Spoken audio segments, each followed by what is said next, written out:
My name is Kate Carnegie. I'm the Managing Director of Triage Central Limited in Stirling, Scotland. My actual degree is as an accountant, but I did that in civil engineering, structural engineering and marine engineering, and I also at one time owned a construction company. Therefore, I do have a pretty good knowledge of the industry and all the different aspects, including issues with damp. This building was built in 1896 by a father for his two daughters. It's referred often as the mirror building because what's on the left is on the right. Would you tell about what challenges did you have with the building in terms of dampness?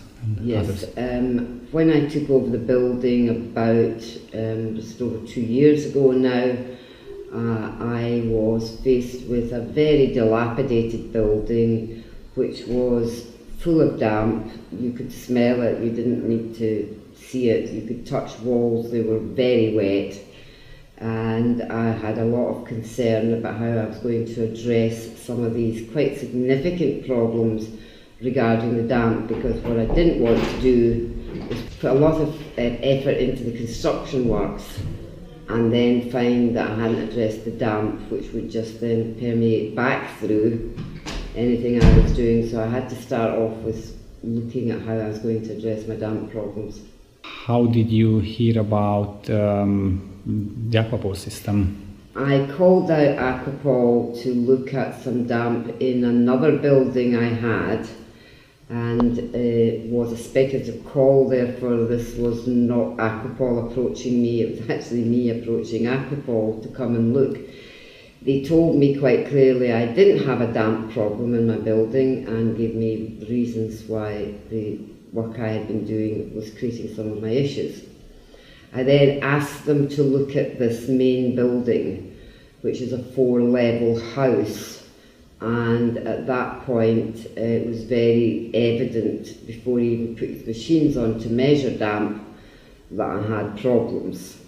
And at that point, Aquapol started talking to me about options I had to address the problem, and we started to discuss the Aquapol system.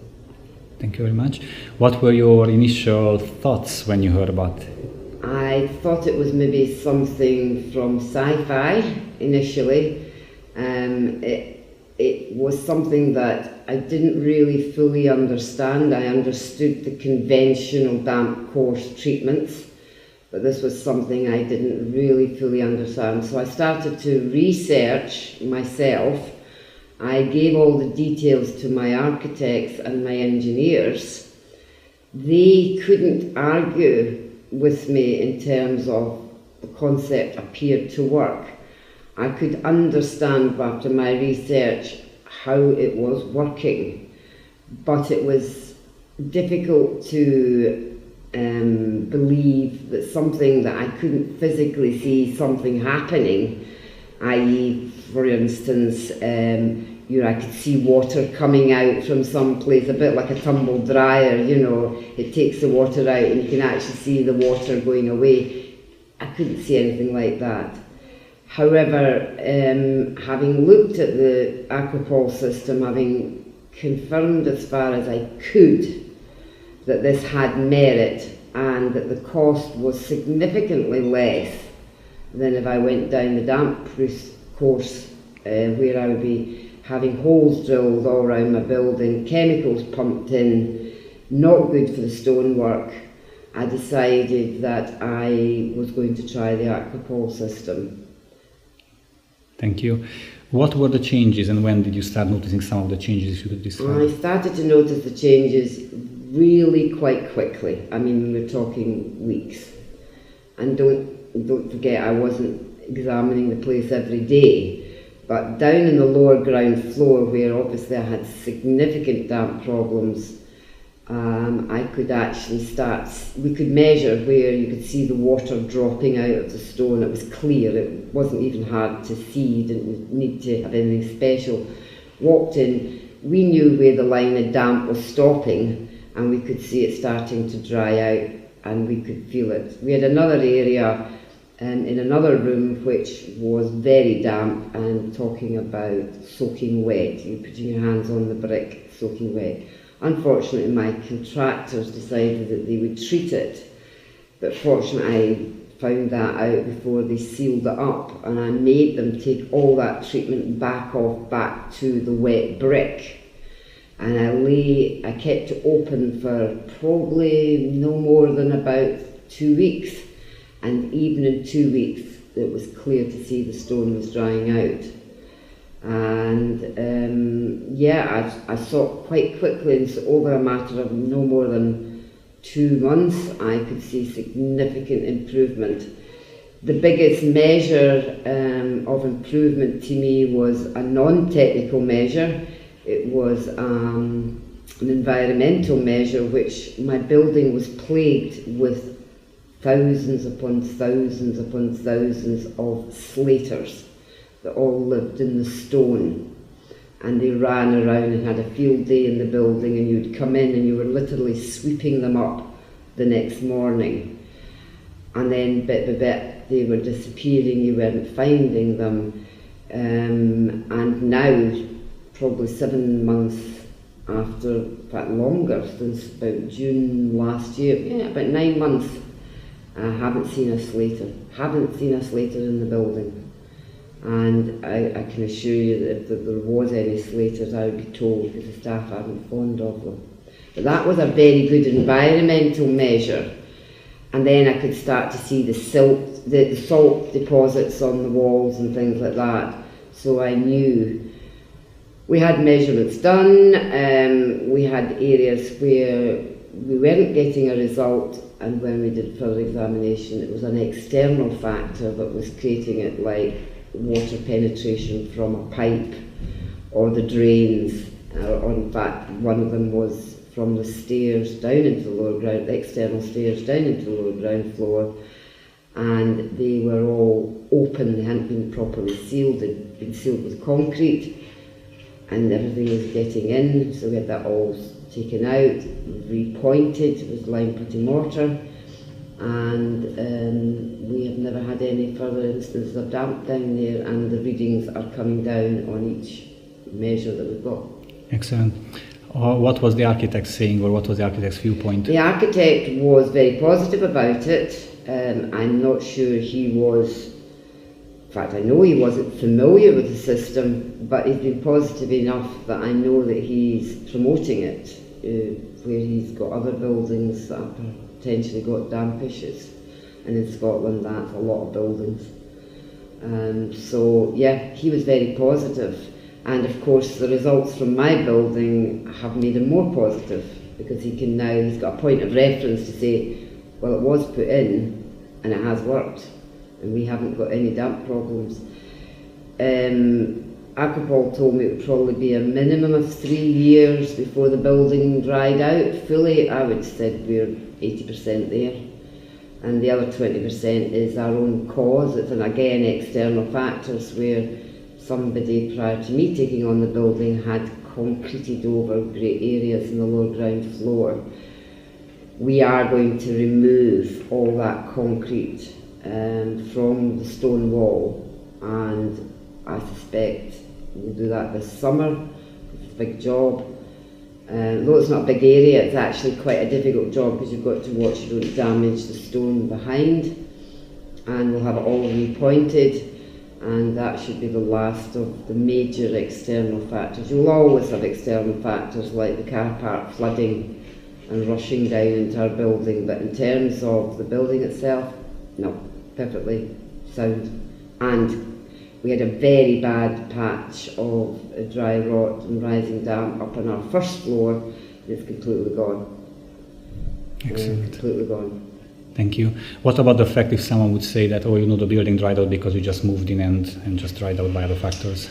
I could buy that to a certain extent in some of the areas, where there's the human movement and the central heating being put in. But the areas I'm talking about are areas where there is no central heating.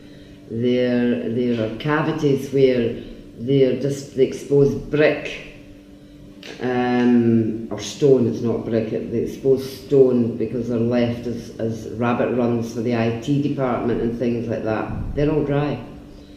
So I'm not saying Aquapol was the sole source, that would be ridiculous to say that, but it has been a contributing factor along with the renovation works, along with the fact the building is being heated.